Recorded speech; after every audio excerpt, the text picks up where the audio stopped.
જય જિનેન્દ્ર, જય જિનેન્દ્ર. આજે 3જી તારીખ, 3 સપ્ટેમ્બર, મંગળવાર 2013, કોલંબસ દેરાસર.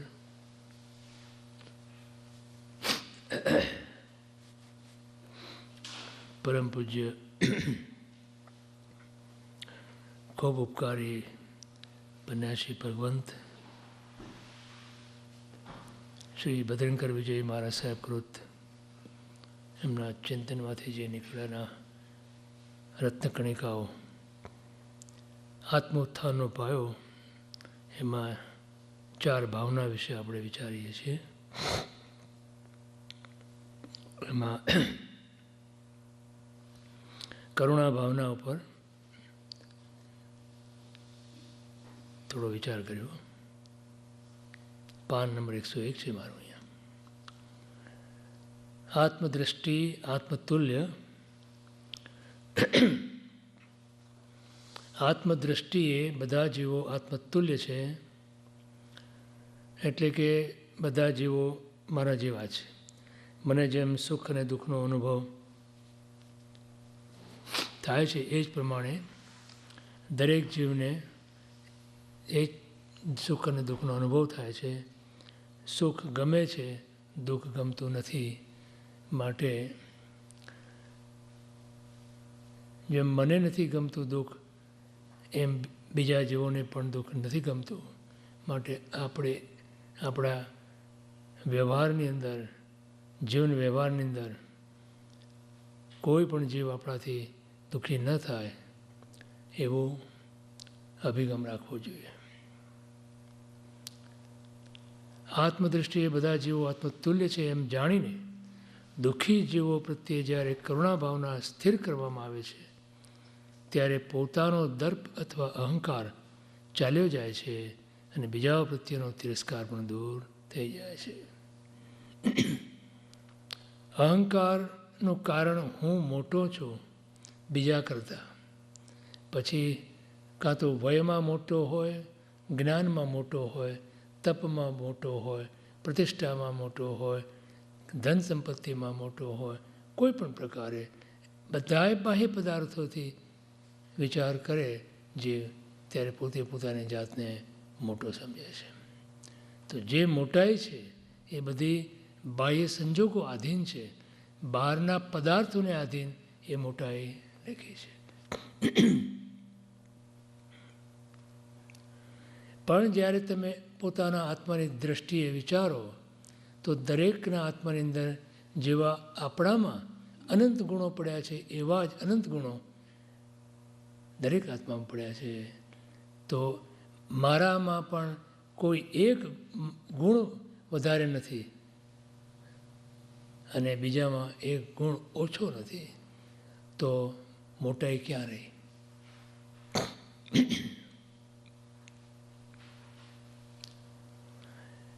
તો એ જ્યારે વિચાર કરવામાં આવે ત્યારે આપણો અહંકાર, હવે આપણને ખ્યાલ આવે કે અહંકાર આપણે શેનો કરીએ છીએ. જ્યારે જ્યારે એવો અહંકારનો ભાવ આવે ત્યારે કોથમારી મરચાં યાદ કરવા.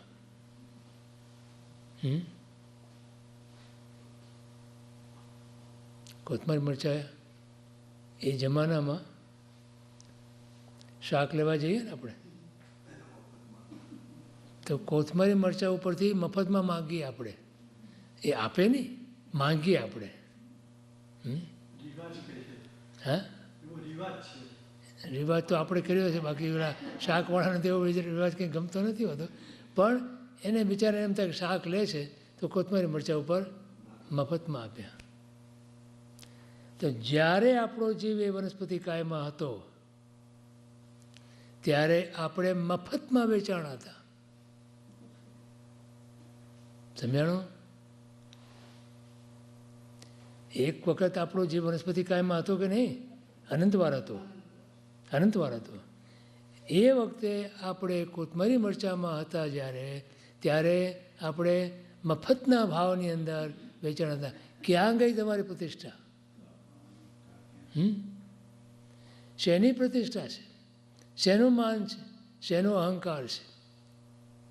તો જ્યારે એવો અહંકારનો ભાવ આવે કે હું મોટાનો ભાવ આવે, મારી પાસે આ સંપત્તિ છે કે ધન છે કે જ્ઞાન છે કે તપ છે કે કોઈ પણ પ્રકારે આઠે પ્રકારના મદમાંથી કોઈ એક પણ મદ આવે કે એ મદનો ભાવ આવે, ત્યારે હંમેશા કોથમરી મરચાંને યાદ કરવા. કોથમરી મરચાંનો એક ફોટો પાડી અને તમારા વોલેટમાં મૂકી રાખો. હા, જ્યારે જ્યારે એવું થાય મનની અંદર, ત્યારે વોલેટ ખોલીને જોઈ લો.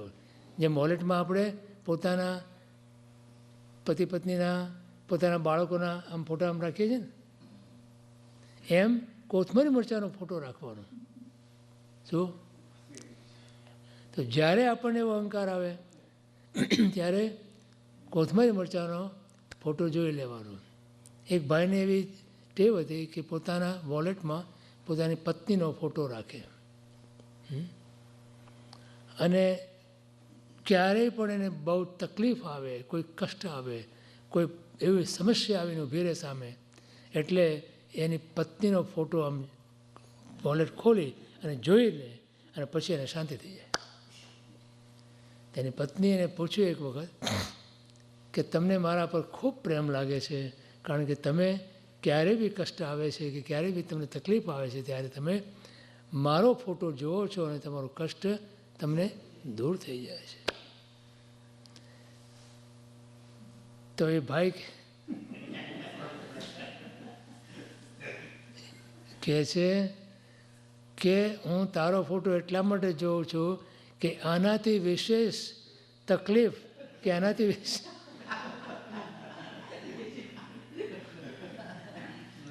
કષ્ટ દુનિયાની અંદર શું હોઈ શકે, એટલે તરત જ મને શાંતિ થઈ જાય છે. એમ આપણે કોથમરી મરચાંનો ફોટો આપણા વોલેટમાં રાખવાનો, કે જેથી કરીને જ્યારે બી અહંકારનો ભાવ થાય ત્યારે ખોલીને જોઈ લેવાનું. તો 8 પ્રકારના મદથી આપણે દૂર રહી શકીએ. હવે તમને ખબર છે કે સમ્યક્ત્વની પ્રાપ્તિ આ 8 પ્રકારના મદમાંથી એક પણ પ્રકારનો મદ જો હોય જીવને રુચિપૂર્વકનો, તો સમ્યક્ત્વ આવે નહીં, અને આવ્યું હોય તો વમી જાય. તો જો આપણને સમ્યક્ત્વની ખેવના હોય, જો આપણને સમ્યક્ત્વની પ્રતિષ્ઠા હોય, જો આપણને સમ્યક્ત્વ જોઈતું હોય, તો આ 8 પ્રકારના મદથી આપણે દૂર રહેવાનું છે.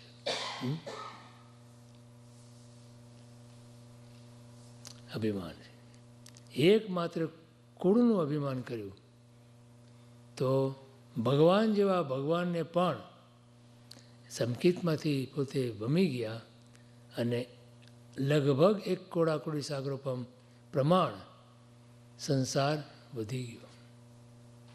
એ તો તે જ ભાવની અંદર, તે જ મરીચીના ભાવની અંદર પોતાનું બધી જ અનુકૂળતાઓ અને બધા જ સંજોગો હાજર હતા મોક્ષ માટેના. તીર્થંકર પરમાત્માની હાજરી, પહેલું સંગાયણ, ચોથો કાળ, મોક્ષને અનુકૂળ ક્ષેત્ર, કાળ, દ્રવ્ય વગેરે બધું જ અનુકૂળ હતું. પરમાત્મા પાસે, તીર્થંકર પરમાત્મા પાસે પોતે દીક્ષા લીધેલી, અને છતાં પણ એક કુળનો મદ અને ઉત્સુત્ર પ્રરૂપણા, કે જેની આપણે ગઈકાલે વાત કરી હતી, કે જે તમને નિગોદમાં લઈ જાય એવા ઉત્સુત્ર પ્રરૂપણા અને કુળના મદથી પ્રભુ મહાવીરનો જીવ પણ આજે અનંત ભવ ભટકી ગયા. એક સાગરોપમ એટલે કેટલો કાળ, અબજો અબજો અબજો અબજો અબજો વર્ષો, અસંખ્ય વર્ષો એક સાગરોપમ એટલે. ખબર છે ને કેટલો? એક સાગરોપમ એટલે ખબર છે ને કેટલો કાળ?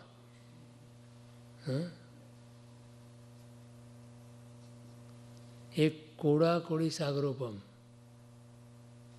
કેટલો? કેટલો કાળ વધી ગયો?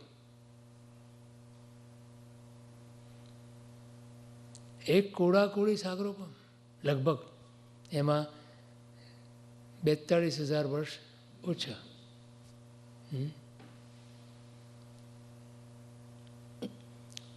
કેટલો કાળ? સાગરો પણ એટલે કેટલો કાળ? હે, પલ્યપમનો જો વિચાર કરીએ ને તો આપણે ગાંડા બની જઈએ.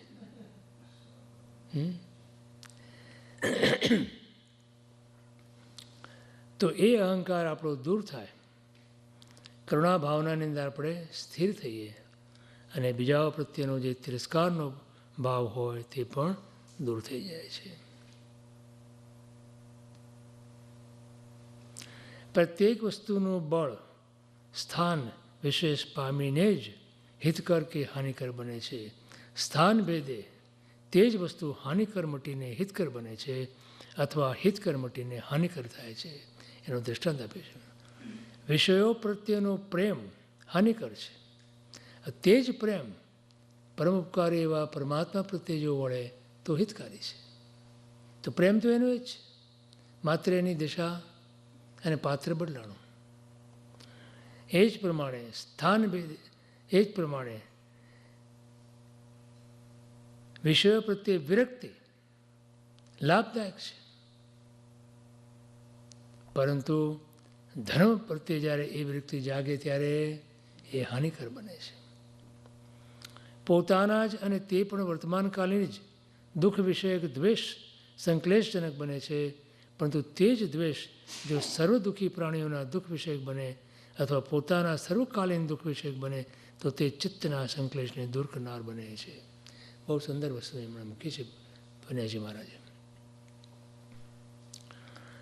વર્તમાનમાં કોઈ જીવને કંઈક દુઃખ હોય તો એનો જો એ વિચાર કરે તો દુઃખી થવાનું છે, સંક્લેશ પરિણામ થાય,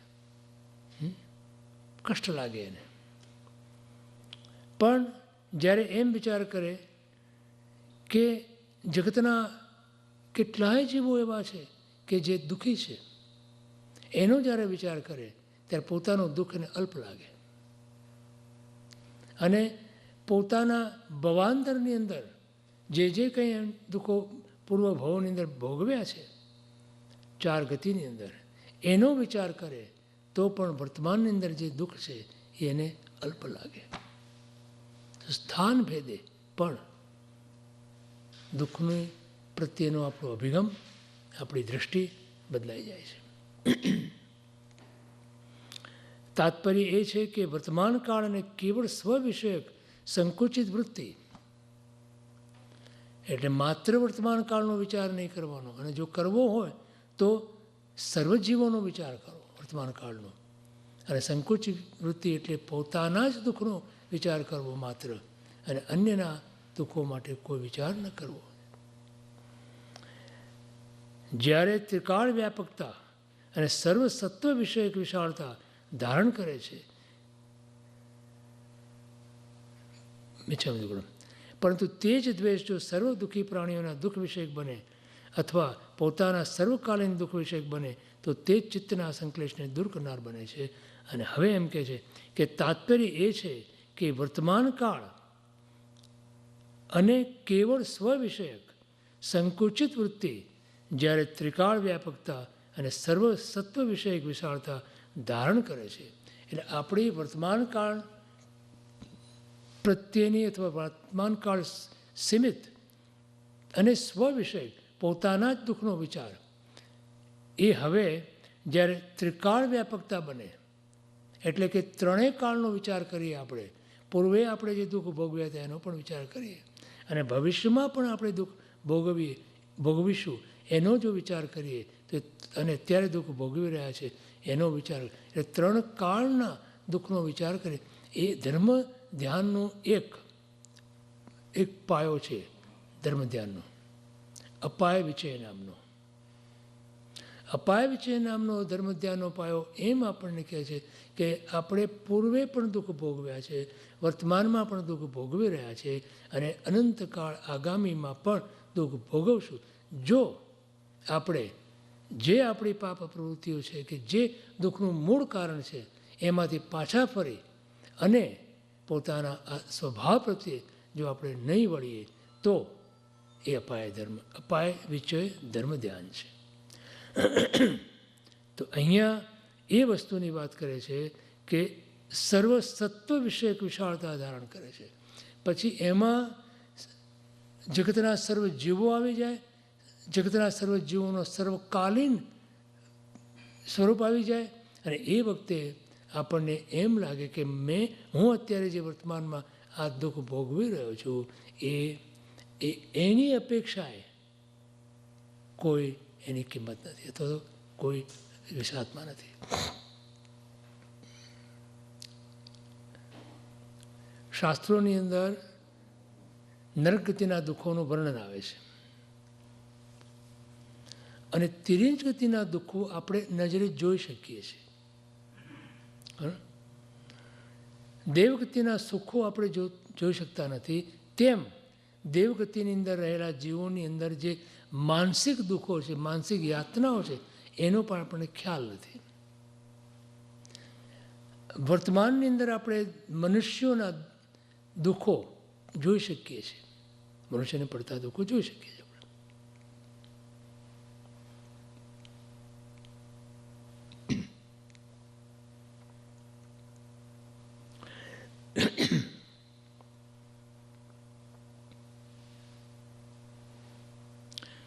શાસ્ત્રની અંદર જે નરક ગતિના દુઃખોનું વર્ણન આવે છે ત્યારે આપણને જ્યારે વાંચીએ ત્યારે આપણને એમ લાગે કે આ મને નથી આવવાનું, this is not for me. પણ જ્ઞાનીઓ એમ કહે છે કે એક જીવ એની અનંતકાળની અવસ્થાઓની અંદર, અનંતકાળના એના અસ્તિત્વની અંદર 2000 સાગરોપમની એની ત્રસપર્યાય હોય છે. ત્રસપર્યાય એટલે 2 ઇન્દ્રિયથી માંડી અને સંઘની પંચેન્દ્રિય સુધીની જે અવસ્થા એને ત્રસપર્યાય કહેવાય. તો અનંતકાળની અંદર માત્ર 2000 સાગરોપમ એનો આપણને પર્સ્પેક્ટિવ આવે માટે જસ્ટ ઇમેજિન કે એક અવસરપીણીનો કાળ 10 કોડાકોડી સાગરોપમનો છે. 1 કરોડને તમે ગુણો, 1 કરોડને તમે 10 ગુણો એટલા સાગરોપમ, 10 કોડાકોડી ને 1 કરોડને 1 કરોડને તમે 1 કરોડે ગુણો, 1 કરોડને તમે 1 કરોડે ગુણો અને એને 10 ગુણો એટલા સાગરોપમ, એને 1 કોડાકોડી સાગરોપમ કહેવાય. એવા 10 કોડાકોડી સાગરોપમ, 1 કરોડને તમે 1 કરોડે ગુણો, 1 કોડાકોડી સાગરોપમ કહેવાય. એને 10 ગુણો એટલે 10 કોડાકોડી સાગરોપમ. તમે એવા 10 કોડાકોડી સાગરોપમનું એક અવસરપણીનો કાળ કે જેમાં 24 તીર્થંકર પરમાત્મા થાય, 12 ચક્રવર્તી થાય, 9 વાસુદેવ થાય, 9 બળદેવ થાય અને 9 પૃથ્વી વાસુદેવ થાય. આ એક અવસરપણીના કાળમાં કે જે 10 કોડાકોડી સાગરોપમ, 1 કરોડને 1 કરોડે ગુણો અને એને બી 10 ગુણો એટલા સાગરોપમ. અને 1 સાગરોપમ એટલે 10 કોડાકોડી પલ્યોપમ. અને 1 પલ્યોપમ એટલે 1 યોજન લાંબો, 1 યોજન ઊંડો, 1 યોજન પહોળો. એક કૂવાની અંદર તરતના જન્મેલા 6 દિવસના બાળકના ઝીણા જે મુલાયમ વાળ હોય એના ટુકડા કરવાના, એ ટુકડા એવા કરવાના કે એથી ફરી ટુકડા ન થઈ શકે એટલા ઝીણા કરવાના અને ઠાંસીને ભરવાના. એવા ઠાંસીને પણ તમારો કોમ્પેક્ટર આવે છે ને તમારી અહીંયા કિચનમાં કોમ્પેક્ટર વાપરો, એટલા ઠાંસીને ભરવાના, એનાથી વધારે કે એના પરથી ચક્રવર્તીનું ચતુરંગી સેના પસાર થઈ જાય તો એમાંનો એક વાળ આગો પાછો ન થાય એટલા ઠાંસીને. એમાંથી એક વાળ દર 100 વર્ષે કાઢવાનો, એને 1 પલ્યોપમ કહેવાય. એવા 1,000,000 પલ્યોપમને 1,000,000 પલ્યોપમે ગુણો, એને 10 ગુણો, એનો 1 સાગરોપમ થાય. એવા 1,000,000 સાગરોપમને 1,000,000 સાગરોપમે ગુણો, એને 10 ગુણો, એટલો કાળ અવસર પરિણામનો થયો. સમજાણો? એક અવસર પરિણામ. એમાં માત્ર 2,000 સાગરોપમનો કાળ જીવ ત્રસપર્યાયમાં હોય, કે જે ત્રસપર્યાય 2 ઇન્દ્રિયથી માંડી અને સંઘની પંચેન્દ્રિય મનુષ્ય ગતિ પણ લઈ લેવામાં, પણ સંઘની પંચેન્દ્રિય સુધીના જીવો આવી જાય. કેટલો અલ્પકાળ થયો?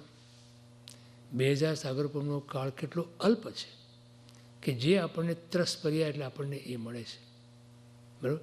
એ 2,000 સાગરોપમની અંદર જીવે 1,200 સાગરોપમ દેવલોકમાં કાઢ્યા,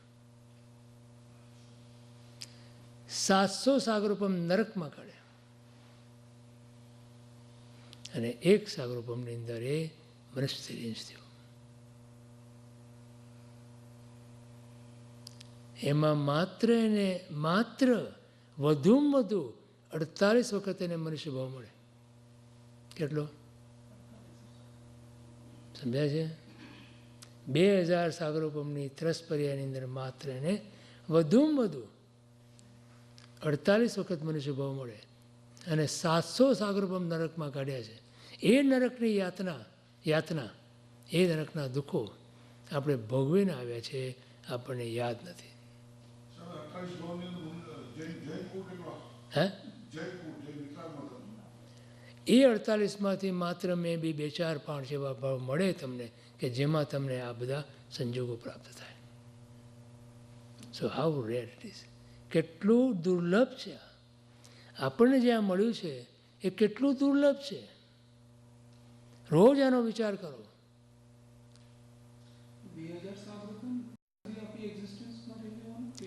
નહીં, અનંત 24ની અનંત કાળચક્રની અંદર એક કાળચક્રનો વિચાર તમે કરો ને, તો એમાં માત્ર 2,000 સાગરોપમ તમને મળી જાય.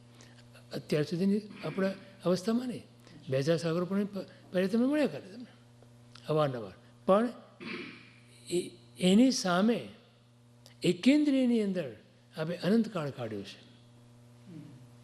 એકેન્દ્રિયમાં આપણે અનંતકાળ કાઢીએ કે જેની કોઈ ગણતરી જ નથી, અને અહીંયા માત્ર 2,000 સાગરોપમ.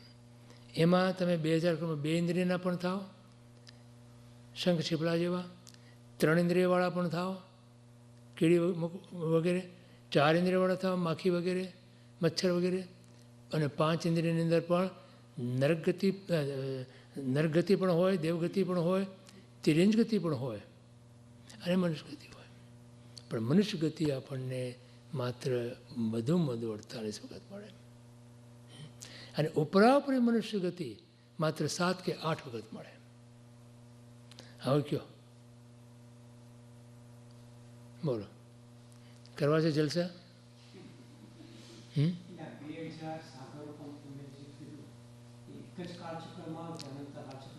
અનંત અવસર પણ બની શકે. It's a very rarity. માટે ભગવાને ઉત્તરાયણ સૂત્રમાં કીધું કે ચતારી પરમંગાણી તુલ્હાણી જંતુણો. આ 4 વસ્તુ જીવ માટે પરમ દુર્લભ છે. ભગવાન પોતે સ્વમુખે કહે છે ઉત્તરાયણ સૂત્રની અંદર, માણસત્તમ મનુષ્યત્વ, માણુષ્ય, સુઈ એટલે શાસ્ત્ર, ભગવાનની વાણી. ઉત્તરોત્તર આ બધું દુર્લભ છે. પહેલો દુર્લભ તો મનુષ્યપણું, માનવતા, મનુષ્યત્વ. બીજું ભગવાનની વાણી. ત્રીજું એમાં શ્રદ્ધા. કેવી શ્રદ્ધા જોઈએ?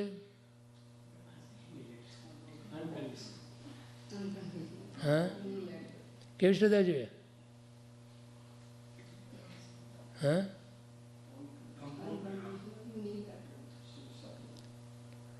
આપણે જેવી ને. આપણી શ્રદ્ધા કેવી? આપણી શ્રદ્ધા કેવી? નવસિકા પાણી જેવી. ન નાવાના કામમાં આવે, ન પીવાના કામમાં આવે. નરવાન સુરી મહારાજ સાહેબ છે ને, એ હંમેશા એમ કે આપણો ધર્મ કરવાનો જે અભિગમ છે ને, હવે અથવા આપણી જે ધર્મ કરવાની જે વૃત્તિ એ આવી નવસેકા પાણી જેવી છે. ખરું કે નહીં? સુરસા જેવી શ્રદ્ધા જોઈએ.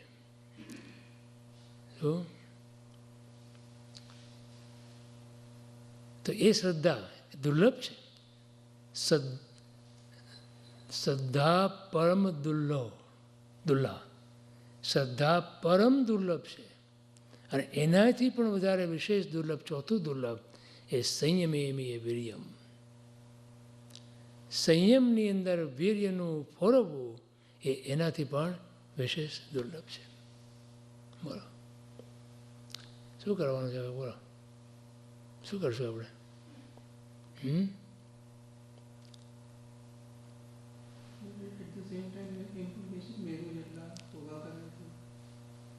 હવે એમાં શાસ્ત્રકારો પાસે એમ કહે છે કે અનંતી વાર આ મનુષ્ય ભાવ મળ્યો આપણને આવો. કારણ કે અનંતા કાળચક્રો, એમાં અનંતી વાર મોટું અનંત અને નાનું અનંત. અનંત ઘણા પ્રકારના, 8 પ્રકારના અનંત છે. તો અનંતી વાર મનુષ્યપણું પ્રાપ્ત થયું. અનંતી વાર જીન દીક્ષા લીધી. બીજી દીક્ષાઓ લીધી અને સંન્યાસી થયા ને એ થયું ને, એ તો બધું અલગ. અનંતી વાર જીન દીક્ષા લીધી તો જૈન ધર્મ પામ્યા હશું કે નહીં? અરે અનંતી વાર આચાર્યપણું પણ મળ્યું. હા બોલો. ક્યારેક મને વિચાર થતો હતો કે આચાર્યપણું જે જીવને પ્રાપ્ત થાય, જે આચાર્ય બને એને પણ આવું. તો કે પછી શાસ્ત્રકારો કહે છે શ્રુતિ કેવડી પણ નગોદમાં જઈ શકે છે. તો ઇટ ઇઝ પોસિબલ. શ્રુતિ કેવડી પણ જ્ઞાનનો મદ કરી, જ્ઞાનનો અહંકાર કરી અને નિગોદમાં. તો આપણી તો ક્યાં વિસાત? તો હે કોનો થઈ શકે? આચાર્ય ભગવંતનો 3-4 ભાવમાં મોક્ષ થઈ શકે. પણ જો એ આચાર્યપણું મેળવીને બીજી ખટપટમાં પડે અને જો અહંકાર આવી જાય તો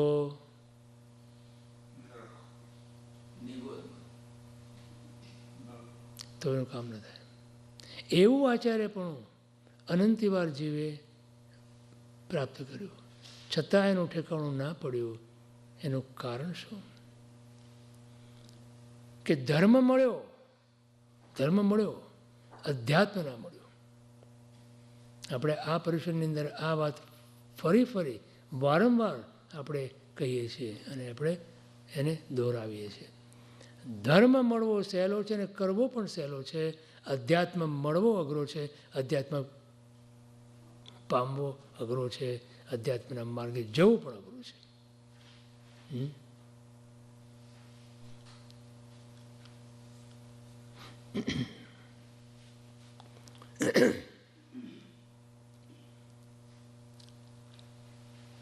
ભગવાને આપણને 6 આવશ્યક બતાવ્યા. ભગવાને આપણને અસંખ્ય અધ્યવસાય બતાવ્યા અને ભગવાને આપણને કેટલાય અનુષ્ઠાનો બતાવ્યા. બરાબર. પણ એની સાથે સાથે આપણને એમ પણ કીધું કે આ જે કંઈ તમે ધર્મની ક્રિયાઓ કરો, એ ક્રિયામાંથી તમને એને અનુરૂપ ભાવ જન્મવો જોઈએ. તો ઇક્વેશન એ છે ત્યાં કે ક્રિયામાંથી ભાવ, ભાવમાંથી જ્ઞાન, જ્ઞાનમાંથી ધ્યાન અને ધ્યાનમાંથી જ્ઞાન. શું સમજાણું? ક્રિયામાંથી ભાવ, ભાવમાંથી જ્ઞાન, જ્ઞાનમાંથી ધ્યાન અને ધ્યાનમાંથી જ્ઞાન. હે જ્ઞાન એ જ્ઞાન એ ના કેવું ને, એ જ્ઞાન એ આત્મજ્ઞાન. સમજાણું?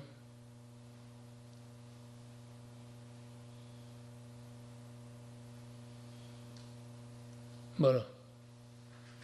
તો સામાયિક કરી અને જો એમાંથી સમતાનો ભાવ ન જાગ્યો તો સામાયિક વિશેનું જે મૂળભૂત જ્ઞાન છે એની પ્રાપ્તિ ના થઈ શકે. અને એ ન થાય તો તમે સામાયિકની અંદર જે ધ્યાન કરવાનું હોય કે કર્યા પછી જે ધ્યાન કરવાનું એ ધ્યાન તમે ના કરી શકો. તમે ધ્યાનની પ્રક્રિયા, ધ્યાનની ક્રિયા કરી શકો, સમજાણો? પણ ધ્યાન તમને લાગે નહીં. આજકાલ ધ્યાનના બધા બહુ શિબિરો ચાલી રહ્યા છે. તે ધ્યાનની પ્રક્રિયા સમજાવે છે કે આ રીતે ધ્યાન થાય. કારણ કે ધ્યાન અને કરવું એ બે વિરોધાભાસ શબ્દ છે. ધ્યાનની અંદર હોવાપણું છે, કરવાપણું નથી. સમજાય છે? તો ધ્યાન તમને લાગવું જોઈએ. ધ્યાન તમે કરી ના શકો. ધ્યાનની ક્રિયા કરી શકો તમે, જેમ સામાયિકની તમે ક્રિયા કરી શકો. પણ સામાયિકમાંથી સમતાનો ભાવ જે છે એ તમારે પોતે અંદરથી પ્રાપ્ત કરવો પડે, પ્રગટ કરવો પડે. ખ્યાલ આવે છે? સમજાય છે? ધ્યાન છે તો ધર્મના સિવાય બાકીનું ધ્યાન છે તો ઓટોમેટિક થઈ જાય છે ધ્યાનમાં. હા, કારણ કે ધ્યાન વગરનો તો કોઈ જીવ છે જ નહીં. 4 પ્રકારના ધ્યાન બતાવે ભગવાને: આર્ત ધ્યાન, રૌદ્ર ધ્યાન, ધર્મ ધ્યાન અને શુક્લ ધ્યાન. તેમાં આર્ત ધ્યાન અને રૌદ્ર ધ્યાનમાં તો જીવ સતત છે, તો ધ્યાન વગર જીવ છે જ નહીં. પણ એને ધર્મ ધ્યાનની અંદર, આત્માના ધ્યાનની અંદર એને એ ધ્યાનની વાત કરે છે. ત્યાં આર્ત ધ્યાન કરવા માટે કોઈને એને કંઈ તકલીફ પડતી જ નથી. અને રૌદ્ર ધ્યાન માટે બી એને કોઈ તકલીફ નથી પડતી. જરાક જેટલું નિમિત્ત પડે રૌદ્ર ધ્યાન તો તરત છે. પણ ધર્મ ધ્યાનની વાત આવે ત્યારે ગળીઓ બળદ થઈ જાય છે. ગળીઓ બળદ ખબર ને? ગળીઓ બળદ ખબર? ગળીઓ બળદ કોને કહેવાય? બળદ આમ બેઠો હોય ને તો ઊભો જ ન થાય.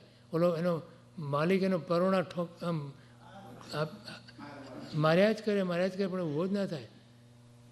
એમ જ્ઞાનીઓ આપણને એવા પરોણા માર્યા જ કરે છે. પણ આપણે ક્યાં ઊભા થઈએ છીએ? ગળિયા બળદ જેવા થઈને બેઠા છીએ ને. શું કરીએ? આજે મારી ડોકને મારે મસાજ કરવી પડશે.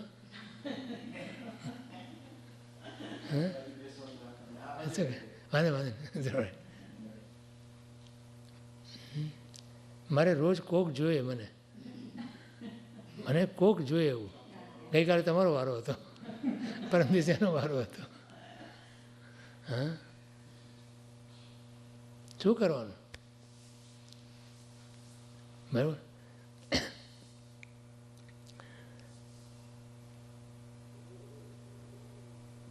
તો સત્વ વિષય એક વિશાળતા ધારણ કરે છે ત્યારે ચિત્તના સંકલેશનો ક્ષય થાય છે અને નિર્મળતા પ્રાપ્ત થાય છે. માત્ર એટલું જ નહીં, પણ આગળ વધીને એવી કરુણામય ચિત્તવૃત્તિથી વિશ્વનું સર્વોત્તમ પદ શ્રી તીર્થંકરપણું પણ પામી શકાય છે. જે આપણે થોડા પ્રલોભનો આપતા રહે છો જ્ઞાનીઓ. તીર્થંકર પદનું પ્રલોભન છે. ઘણા જેવો તીર્થંકર નામકર્મ બાંધી શકે, નિકાચિત બહુ ઓછા કરે. એ ખબર છે ને? વિસ્તાનકનું જે કોઈ આરાધના કરે અને સાચા હૃદયથી આરાધના કરે તો તીર્થંકર નામકર્મ બાંધે, નિકાચિત ના કરે. ઘણા જેવું હોય. પણ નિકાચિત કરવા માટે એને આ ભાવના જોઈએ. કઈ ભાવના? સવી જીવ કરું શાસન રસી. એ ભાવના જે ત્રીજા ભાવે કરે છે ત્યારે તીર્થંકર નામકર્મ જે બાંધ્યું છે એ નામકર્મ નિકાચિત થાય છે. હવે એને ભોગવવું પડે. એટલે હવે તીર્થંકર તરીકે આવવું જ પડે, તીર્થંકર થવું જ પડે. તો એ તીર્થંકર નામકર્મ જ્યારે ભગવાનને કેવળ જ્ઞાનની પ્રાપ્તિ થાય, 13મા ગુણસ્થાનકની અંદર એ જેવું કેવળ જ્ઞાન થાય તે જ ક્ષણે, તે જ સમયે તીર્થંકર નામકર્મનો ઉદય થાય છે. અને પછી ભગવાન ને દેશના ન આપવી હોય તોય આપવી પડે. He is force to do it. કાચી જ છે ને કરવા, તો ભોગવવું જ પડે. અને એ નામકર્મના ઉદયની અંદર શું કરવાનું? તો કે જગતના સર્વ જીવોને જે સુખની પ્રાપ્તિ થાય, સાચા સુખની પ્રાપ્તિ થાય એવી જ દેશના પ્રભુ આપે. પછી જે સાંભળે, જેનું ઉપાદાન ત્યાં મજબૂત હોય, બળવાન હોય, એ પામે. અને આપણા જેવા જે નવસેકા પાણી જેવા એમને એમ રહી ગયા અને આવી ગયા અહીંયા. ખ્યાલ જો, અને તે સર્વજીવોના દુઃખનું નિર્મૂલન કરનાર, મોક્ષ માર્ગ અને ધર્મતીર્થનું પ્રવર્તન કરાવનાર થાય છે. બોલો, વિચાર કરો કે જે કરુણા જીવે આવી સત્વ વિષયક અથવા તો વિશાળ પાયા ઉપર જગતના સર્વજીવો માટે હૃદયમાં ધારણ કરી, એને મોક્ષ માર્ગ કેટલો બધો સહેલાઈથી મળી ગયો. શું કરવાનું બોલો? કંઈ કરવાનું રહ્યું? અમે જ્ઞાનીઓ કેટલો સરળ રસ્તો આપણને બતાવે કે તારું હૃદય કરુણામાં બનાવ, તેને મોક્ષ માર્ગ હાથ વેતમાં છે. જો સમજાણું કે નહીં સમજાણું? તારા મોં પર મને પ્રશ્ન જ દેખાય છે. પ્રશ્નાર્થ ચિહ્ન બોલો. હા, કરુણા પણ પાછી 4 પ્રકારની. તામસિક કરુણા, રાજસિક કરુણા, સાત્વિક કરુણા અને તાત્વિક કરુણા. તો અહીંયા જે કરુણાની વાત કરે છે એ તત્વ દ્રષ્ટિની કરુણા, તાત્વિક કરુણા. સાત્વિક નહીં, માતૃપુણ્યના ઉદયથી થતી કરુણા, અને એની પાછળ જે અહંકાર જો પડ્યો હોય તો એ સાત્વિક કરુણા અને રાસિક કરુણા છે. અને એ કરુણા આપણે દર્શાવીને આપણો કોઈ લાભ થતો હોય કે કોઈ પોતા માટે, સ્વાર્થ માટે જો કર્યું તો એ તામસિક કરુણા છે. સમજાણું? 4 પ્રકારની કરુણા સમજાણી? શું કરુણા કરીએ આપણે, પણ એની પાછળ આપણે સ્વાર્થ છે. Something you want for your self, બરાબર? તો એ તામસિક કરુણા કહેવાય. પછી કરુણા કરી અને જાણે ઉપકાર કરો છો તમે એવું અહંકાર જો તમારામાં આવે એ રાસિક કરુણા છે. અને પુણ્યના ઉદયથી, સમજણ વગરની પુણ્યના ઉદયથી માત્રથી જે કરુણા થાય છે એમાં પોતાનો અહંકાર નથી, કોઈ સ્વાર્થ પણ નથી, છતાં પુણ્યના ઉદયથી જે મળ્યું છે એનો તમે ઉપયોગ કરો છો. એ કરુણા ભાવના સાત્વિક છે, એમાં પોતાનો સ્વાર્થ નથી. પણ તાત્વિક કરુણાની અંદર કરુણા ભાવ મારો આત્માનો ગુણ છે, એ ગુણ સ્વાભાવિક કરુણા જે અંદરથી જાગે એ તાત્વિક કરુણા છે, તત્વદૃષ્ટિની કરુણા છે. સમજાણું?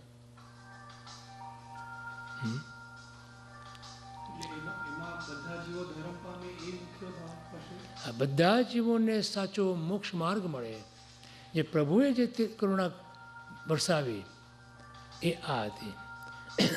બધા જીવોને ધર્મનો માર્ગ મળે, બધા જીવોને મોક્ષ માર્ગની પ્રાપ્તિ થાય, બધા જીવો એ માર્ગ પર ચાલે અને બધા જીવો મોક્ષને પામે, બધા જીવો પોતાનું આત્માનું કલ્યાણ કરે, એવી જે કરુણાનો ભાવ, એવા એને તાત્વિક કરુણા કહેવાય. એ અંદરથી સ્વાભાવિક રીતે પોતાને જન્મે છે. એમને કોઈ બહારની કોઈ વસ્તુની ત્યાં અપેક્ષા નથી. ત્યાં સર્વ સત્ક્રિયાઓ, સર્વ ધર્મ અનુષ્ઠાનો, સર્વ આગમ વાક્યો વગેરેની પાછળ સ્વપર વિષય કરુણા રહેલી છે. જો પોતે જે અનુષ્ઠાનની સાધના કરે છે તે અનુષ્ઠાન જેમને પ્રાપ્ત થયું નથી તેમના પ્રત્યે જો કરુણા ભાવના ન હોય તો તે અનુષ્ઠાનમાં કદી પણ સિદ્ધિ પ્રાપ્ત થતી નથી. વિચાર્યો, મને જે પ્રાપ્ત થયું છે, એટલે કલાપુરુષ મહારાજ સાહેબ હંમેશા કહેતા કે જે ભગવાને મને આપ્યું છે એ જો હું એનો વિનિયોગ ના કરું, જો બીજાને ના આપું, તો હું ભગવાનનો અપરાધી બનું છું. એ આ ભાવ છે. સમજાણું? મને જે પ્રાપ્ત થયું છે, તમને અમારે ત્યાં મેં વાત કરી હતી ને રસીલાબેનની, અમારે ત્યાં રસીલાબેન હતા ને જે, એમણે ત્યાં જૈન સેન્ટરમાં આવીને પોતે દેશથી આવેલા અને એમને બધું જ અનુષ્ઠાન વગેરે ક્રિયા વગેરે પૂજા પૂજન સામાયિક પ્રતિક્રમણ 5 પ્રતિક્રમણ ઘણા બધા સૂત્રો વગેરે અને બહુ શુદ્ધિથી બધું આવડે એમને. તો અહીંયા આવ્યા પછી અહીંયા જે લોકો એને તો ખબર ના હોય બધી કંઈ, બધાને શીખવાડે અને કેટલા પ્રેમથી શીખવાડે. તમને એક વખત તમે પૂછો તો 10 વખત પૂછો કે 100 વખત પૂછો, ક્યારેય પણ એમના મોં પર તમે બીજો ભાવ ના જુઓ. અને એટલા પ્રેમથી એટલી બધી કરુણાથી શીખવાડતા હતા. આ અનુષ્ઠાન પ્રત્યેનો જે એમનો જે ભાવ અને એમને એના કારણે બોલો પોતે ડ્રાઇવિંગ નહોતા કરતા જાતે, પણ એક પણ સ્વાધ્યાય, એક પણ ધર્મનો જે કંઈ પ્રસંગ હોય દેરાસરમાં, એક પણ ચૂક્યા નહીં. ગમે તેમ કરીને પણ કોઈ પણ પ્રસંગ, ક્યારેય પણ પ્રસંગ હોય, ગમે તે વક્તા આવ્યા હોય, ગમે તે પૂજા હોય, ભક્તિ હોય, સ્વાધ્યાય હોય, દેરાસરમાં કોઈ પ્રસંગ હોય, સવારના 6 વાગે તમે એમને બોલાવો કે સવારના 4 વાગે બોલાવો, રાતના 11 વાગે તમે કહો, એ ત્યાં હાજર હોય. ગયણા ગણવાનું હોય ને દિવાળીના, તો આખી રાત દેરાસરમાં બેઠા હોય. At the age of 80, 81, 82 she did that. અને પ્રેમથી, અને જેને કોઈને ના આવડતું હોય શીખવાડે, બેસો તમે શીખવાડે, તમને પોતાના ઘરે બોલાવીને શીખવાડે, દેરાસરમાં શીખવાડે. આ અનુષ્ઠાન પ્રત્યેનો એમનો જે ભાવ કે મને આવડે છે તો હું બધાને શીખવાડું. એવું નહીં કે મને આવડે છે તો આમ કરીને બેસી જાઉં, બીજા શીખી જાય તો બીજા મારા કરતાં આગળ વધી જાય, એવું ઘણા નહીં હોય. એમનું કોઈ વસ્તુ નહીં. એટલું બધું એમનો ભાવ હતો. અને અમે બધા પણ જો શીખ્યા હોય અમુક વસ્તુઓ, તો ઘણી બધી આ લોકો બધા એમની પાસેથી ઘણું શીખ્યા. ઘણા લોકોને ખૂબ ઉપકાર પડે. અને શીખવાડતી વખતે કોઈ હું તમને શીખવાડું છું કે મને બહુ આવડે છે એનો કોઈ અહંકારનો ભાવ નહીં, એક અંશ માત્ર પણ અહંકાર નહીં. Unique personality. તમે ઘણું શીખવાનું હતું એમની પાસેથી. જેટલી નમ્રતા, એટલી બધી નમ્રતા, અને એ નમ્ર ભાવથી બધાને એમણે ખૂબ આપ્યું. એ અહીંયા કહે છે, સર્વ સત્ક્રિયાઓ, સર્વ ધર્મ અનુષ્ઠાનો, સર્વ આગમ વાક્યો વગેરેની પાછળ સ્વપર્ક વિશે કરુણા રહેલી છે. પોતે જે અનુષ્ઠાનની સાધના કરે છે, તે અનુષ્ઠાન જેમને પ્રાપ્ત થયું નથી તેમના પ્રત્યે જો કરુણા ભાવના ન હોય તો તે અનુષ્ઠાનમાં કદી પણ સિદ્ધિ પોતાને પણ પ્રાપ્ત થતી નથી. એમને એટલી બધી કરુણા હતી કે બધા શીખો, તમે બધા શીખો, બધા પામો. તમે મને આવડે છે તમે પણ શીખો. અને બધું આવડતું એમને. પૂજા પંચકલ્યાણકની બધી જ પૂજાઓ, પૂજન સામાયિક 5 પ્રતિક્રમણ અને ઘણું બધું એમને આવડે. અને છતાં એમ કે, છતાં શું કે તમારા સમયમાં આવી અને હું ઘણું શીખી. બોલો, આટલું નમ્ર ભાવ હતો એમનો. કેટલું બધું એમને આવડતું હતું, પણ તોય કે મને કાંઈ આવડતું નથી, તમારા સ્વાધ્યાયમાં આવીને ઘણું બધું શીખી ગયા. આપણને જે આવડતું એ બધાને શીખવાડો, નથી જેને આવડતું એને શીખવાડો. કોઈ દિવસ એમ વિચાર ના કરો કે મારા કરતાં આગળ વધી જશે તો મારું કોઈ કિંમત, મારી કોઈ ભાવ નહીં પૂછે. ઘણાને એવું થાય, પોતાને આવડતું હોય વધારે, બીજાને ના શીખવાડે. એને એમ થાય કે જો બીજાને શીખવાડું અને એ આગળ વધી જાય તો મારો કોઈ ભાવ ના પૂછે. ઘણી વખત એવો ભાવ ન હોય, પણ ઘણી વખત એવો ભાવ હોય કે હું જે શીખવાડું છું એની કોઈ કિંમત નથી કરતું. એમ પણ હોય. હા, એવું ગમે તે હોય પણ છતાં પણ શીખવાડે. હા, એવું બને. આમને તો બસ તમે શીખો, બસ શીખો. પણ એટલી બધી શુદ્ધિ હતી એમને, સૂત્રોની અંદર પણ એટલી શુદ્ધિપૂર્વકના સૂત્રો બોલે, અને વિધિમાં પણ બહુ શુદ્ધિ એમની. અને ક્યાંક પણ વિધિમાં કંઈક પણ એમને આમ ખ્યાલ ના આવે તો તરત પૂછે, બોલો આટલું બધું આવડો છે. હું આ દાખલો એટલા માટે આપું છું કે આ જે વાત કરે છે ને પન્યાજી મહારાજ, એ આવા જીવોની માટેની વાત છે કે આ વસ્તુ આપણે જીવનમાં લઈ આવવાની છે. કેમ કે તેને પોતાના અનુષ્ઠાનમાં વાસ્તવિક પ્રણિધાન થયું નથી. પ્રણિધાન એટલે એકાગ્રતા, એની કિંમત, એના પ્રત્યેનો અહોભાવ.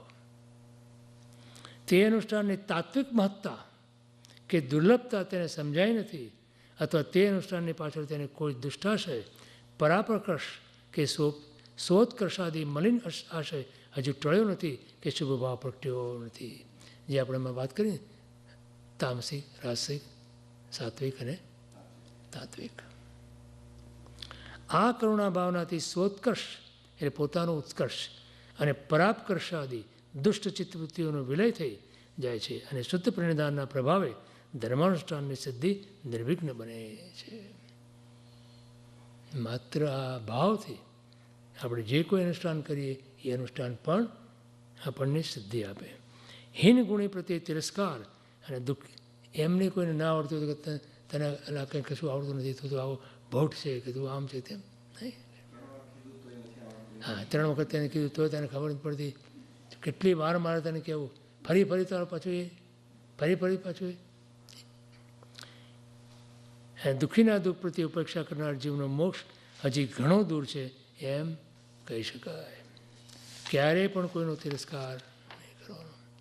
હવે આપણો સમય થઈ ગયો, બરાબર? અચ્છા, તો આપ ફરું કરીએ. હા,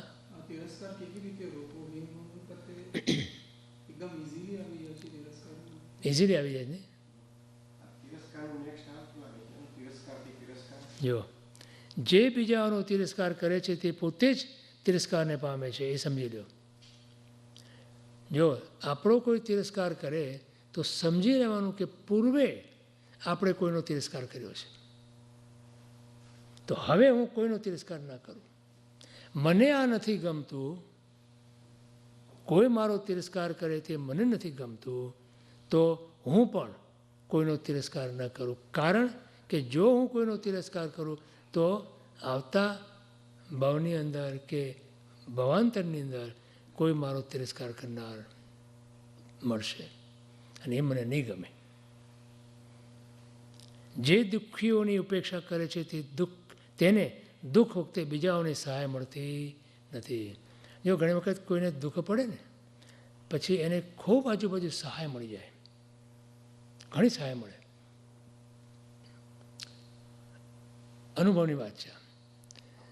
તો એ વખતે એ દુઃખ જે પડ્યું એમાં આપણે પૂર્વે કોઈ પાપ કર્યું હતું માટે આપણે દુઃખ પડ્યું, પણ એ વખતે પણ આપણે કંઈક એવા પુણ્ય કર્યા હતા કે જેને કારણે એ દુઃખનો જ્યારે ઉદય છે ત્યારે સહાય મળી જાય છે, અને એ સહાયને કારણે આપણું એ દુઃખ ઓછું થાય છે.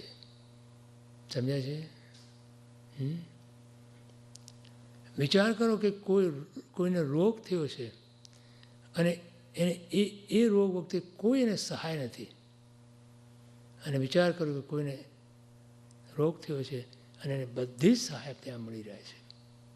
Just imagine this two scenario and then you will find કે પૂર્વે આપણે કંઈ પણ એવું કર્યું હોય કે જેને કારણે આપણને દુઃખ પડે છે, પણ એથી સાથે સાથે જો પુણ્ય કર્યું હશે તો સહાય મળી જશે.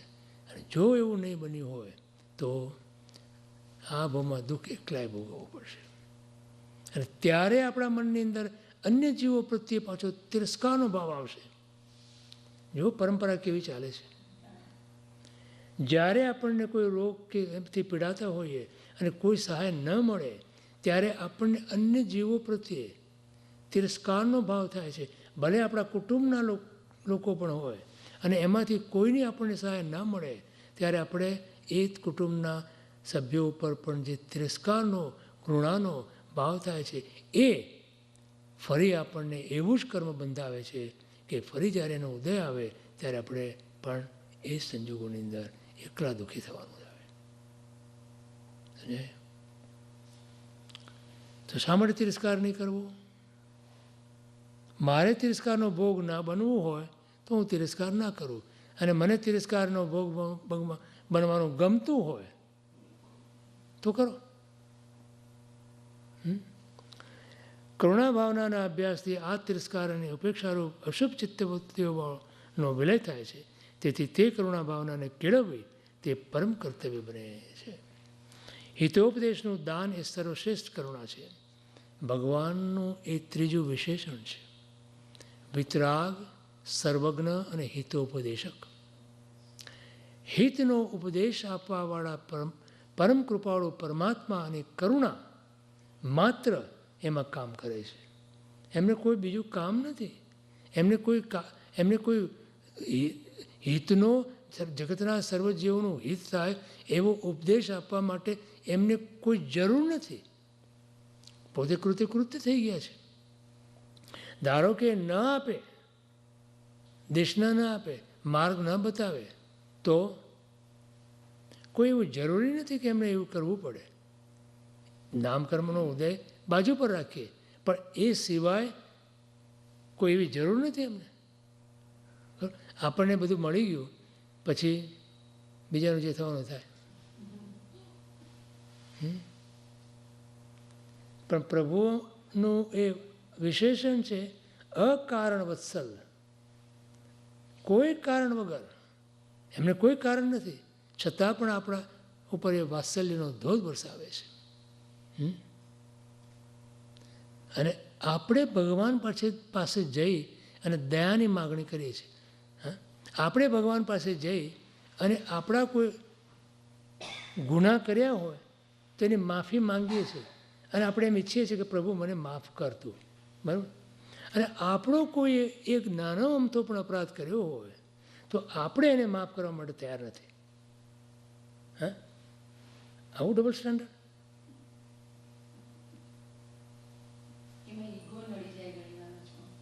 તો ભગવાન ઈગો ના નડે, રાઈટ? ભગવાન ઈગો ના નડે. ઈગો રાખવાનો હક જો કોઈને પણ હોય સવિશેષ તો ભગવાનને છે, કારણ એમણે બધું પ્રાપ્ત કર્યું છે.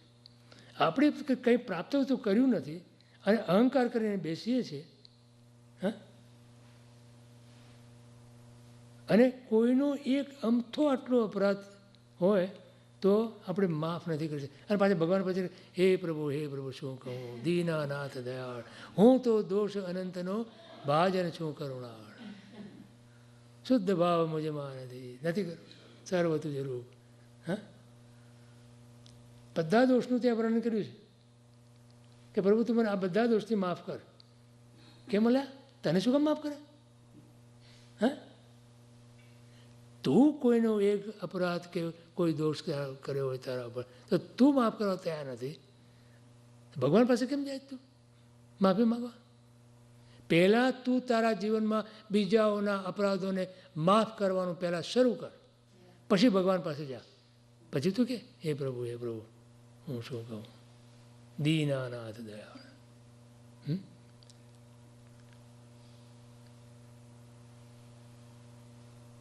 અને હિપોક્રેસી કહેવાય કે નહીં?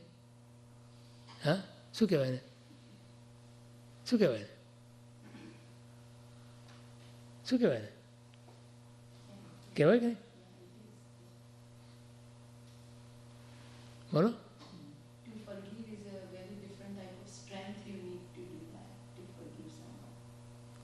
જો જે ચીજ તમે ફરગીવ ના કરી શકતા હો એ ફોરગેટ ઇટ, અને જે વસ્તુ તમે ફોરગેટ ના કરી શકતા હો એ forgive. Forget those things you cannot forgive અને forgive those things you cannot forget. આ મોટો ઘરમાં લખી રાખો. ટાઈપ કરીને કે કંઈ બી કરીને મઢાવો એને અને લગાવી દો, અથવા તો બાથરૂમના તમારા મિરર. હા, ઘણા બધા કોટ મોકલ્યા છે. હા, જે વસ્તુ આપણે માફ નથી કરી શકતા એવી આપણામાં એક ભૂલી જવાનું. અને જે વસ્તુ આપણે ભૂલી નથી શકતા એને માફ કરી દો. બરાબર? જો શ્રીજીન પ્રવચન હિતોપદેશ રૂપ છે, માટે તે કરુણામય છે. શ્રી જિનેશ્વર ભગવંતો પુષ્કરાવર્ત મેઘના સ્થાને છે. એનો પુષ્કરાવર્ત મેઘ એટલે ખબર છે? હે? શું? હા, બોલો છો, આપણે બોલીએ છીએ સકલ કુશલ વલ્લી પુષ્કરાવર્ત મેઘો દુરિત ધીમેર ભાનો કલ્પ વૃક્ષોપમાન. કોની સ્તુતિ થાય છે? હા, પુષ્કરાવર્તનો મેઘ એટલે શું? મેઘ એટલે વરસાદ. પુષ્કરાવર્ત મેઘ એટલે શું? બોલો. હા,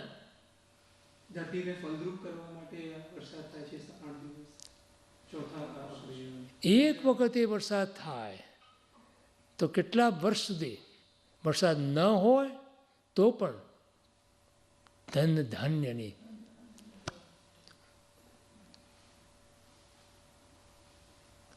અનલિમિટેડ એને પુષ્કરાવર્તમાં 17 વર્ષ કેવું કંઈક છે, ફોર 17 years કેવું કંઈક શું ધારું છે.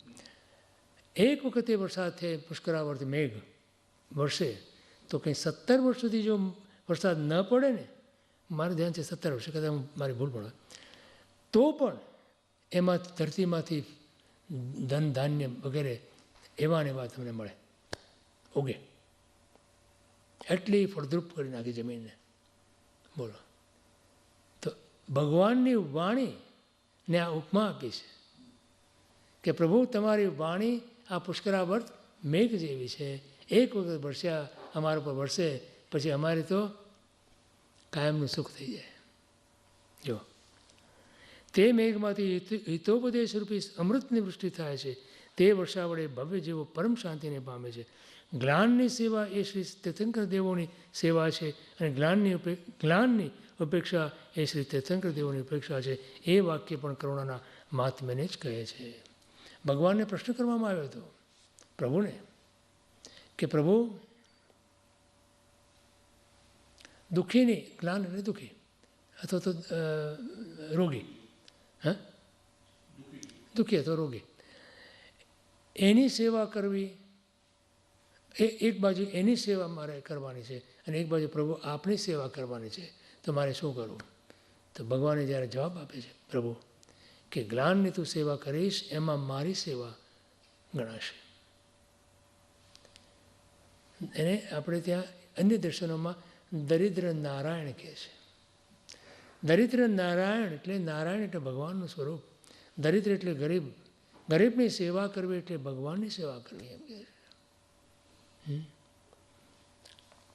દાનશીલ તપ અને ભાવરૂપ 4 પ્રકારનો ધર્મ ચતુર્વિધ શ્રી સંઘમાં કરુણાનું જ મહાત્મ્ય સૂચવે છે. દાન વડે સ્વ અને પરનો ઉપકાર થાય છે. શીલ વડે અને તપ વડે પણ સ્વ પર દુઃખનું નિવારણ થાય છે. ગૃહી ધર્મ એટલે ગ્રહસ્થનો ધર્મ, યતિ ધર્મ એટલે મુનિનો ધર્મ પણ અહિંસાનું પાલન થતું હોવાથી કરુણા ભાવનાનું પ્રાધાન્ય સચવાય છે. જે ધર્માનુષ્ઠાનના મૂળમાં દયા કરુણાનો ભાવ નથી તે ધર્માનુષ્ઠાન વાસ્તવિક ધર્માનુષ્ઠાન ગણાતું નથી. કરુણામય જીન પ્રવચનના રહસ્યો હૃદયમાં કરુણાભાવ પ્રગટવાથી જ સમજાય છે. હીન ગુણી આત્માઓ પ્રત્યેની કરુણા અધિક ગુણવાળા આત્માઓની સાથે મેળ કરાવે છે. જોયું? હીન ગુણી આત્માઓની કરુણા આપણને વિશેષ ગુણવાળા જે આત્માઓ છે એની સાથે આપણો સંબંધ કરાવે છે. તેઓની કરુણાના પાત્ર બનાવે છે અને તેઓની કરુણાના પ્રભાવે તે અધિક નવા નવા ગુણોને વિકસાવે છે. આ બહુ સમજવા જેવું છે. આપણે નિસ્થાન લઈશું. બરાબર? ટાઈમ થઈ ગયો છે.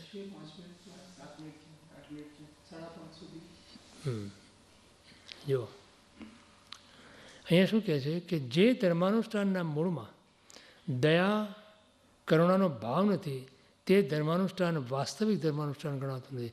કારણ શું છે કે ધર્મ અનુષ્ઠાન તમે જ્યારે કહો ત્યારે ધર્મ શબ્દ ત્યાં પહેલો છે, અનુષ્ઠાન પછી આવે. તો અનુષ્ઠાનનો અર્થ છે કોઈ બી ક્રિયા. તો જે કોઈ ક્રિયા તમે કરો એની સાથે ધર્મ શબ્દ જોડાય તો એ ધર્મ કયો? તો ભગવાને ધર્મની જે 4 વ્યાખ્યા કરી એમાં એક વ્યાખ્યા દયામય ધર્મ, જેમાં દયા મુખ્ય છે તે ધર્મ. દયા સમાન કોઈ ધર્મ નહીં એમ જ્ઞાની કહે છે. તો દયા સમાન એટલે દયા એ જ ધર્મ છે. તો જે અનુષ્ઠાનની અંદર કરુણાનો ભાવ નથી, દયાનો ભાવ નથી, એ અનુષ્ઠાન ધર્માનુષ્ઠાન ના બની શકે. સમજાયું? સમજાય બધાને? કરુણામય જીન પ્રવચનના રહસ્યો હૃદયમાં કરુણાભાવ પ્રગટવાથી સમજાય છે. ભગવાન પોતે કરુણામય છે, એ કરુણામય છે એ સમજવા માટે પણ આપણામાં કરુણા ભાવ જાગવો જોઈએ.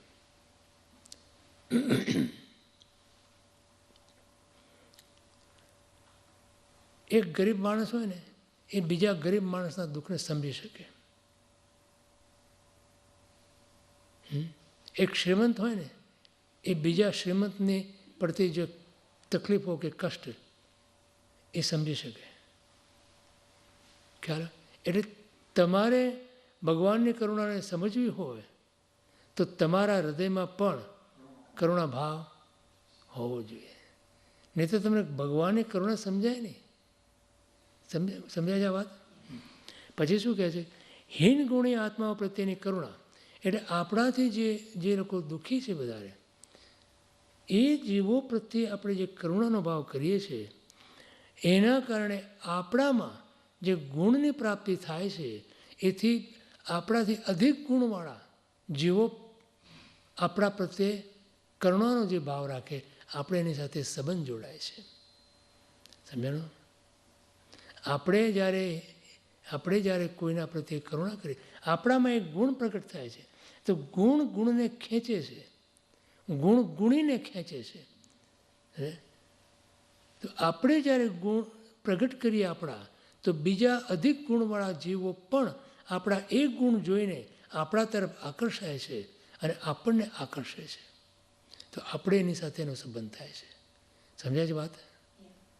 હા. When you show some compassion, then તમને બીજા કમ્પેશનવાળા માણસો પણ મળી આવે. આજે તમે કોઈ સંસ્થા સ્થાપો, તો એ સંસ્થાની અંદર તમે શું બતાવો છો કે ભાઈ અમને પણ અન્ય જીવો પ્રત્યે કરુણાનો ભાવ છે. તો જે લોકોની અંદર આ કરુણાનો ભાવ છે એ લોકો પણ આ સંસ્થામાં જોડાય છે. સમજાણું? તો તમારી કરુણા, તમારો કમ્પેશનનો ભાવ અન્ય કમ્પેશનના ભાવવાળા, અન્ય કરુણાના ભાવવાળા જીવોની સાથે તમારો સંબંધ જોડી આપે છે. અને એમ કરતાં તમે પણ પ્રોત્સાહિત બનો છો અને તમારો એ કરુણાનો ભાવ પણ વિકાસ પામે છે.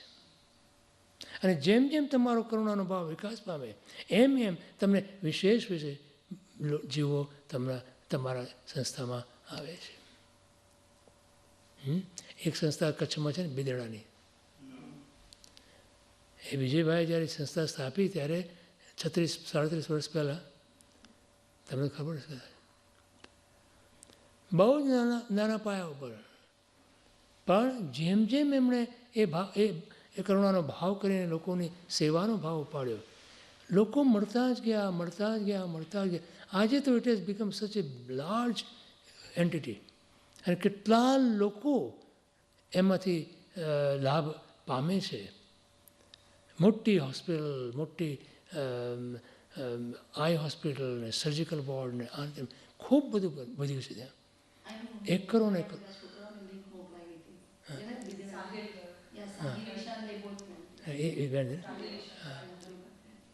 અને વિજયભાઈ કહે છે કે મારે તો કશું કરવાનું રહેતું જ નથી, જાણે બસ આવ્યા જ કરે છે.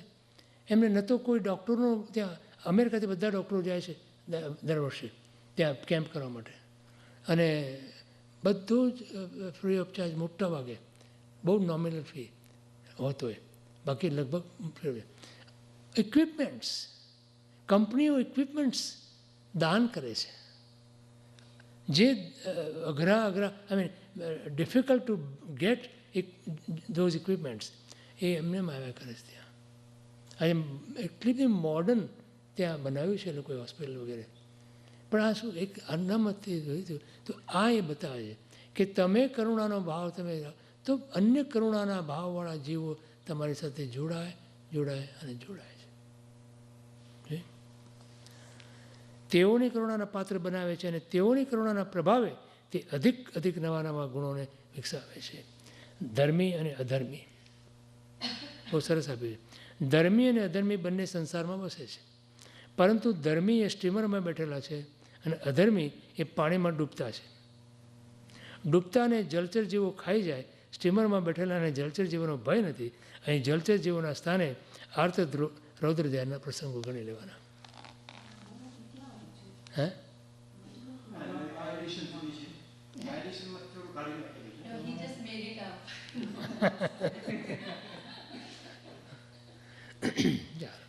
સર્વમંગલ માંગલ્યમ સર્વ કલ્યાણ કારણમ પ્રધાનમ સર્વધર્માણમ જયનમ જયતિ સદગુરુ દેવ કી, મહાવીર સ્વામી ભગવાન કી જય. જય જીનેન્દ્ર.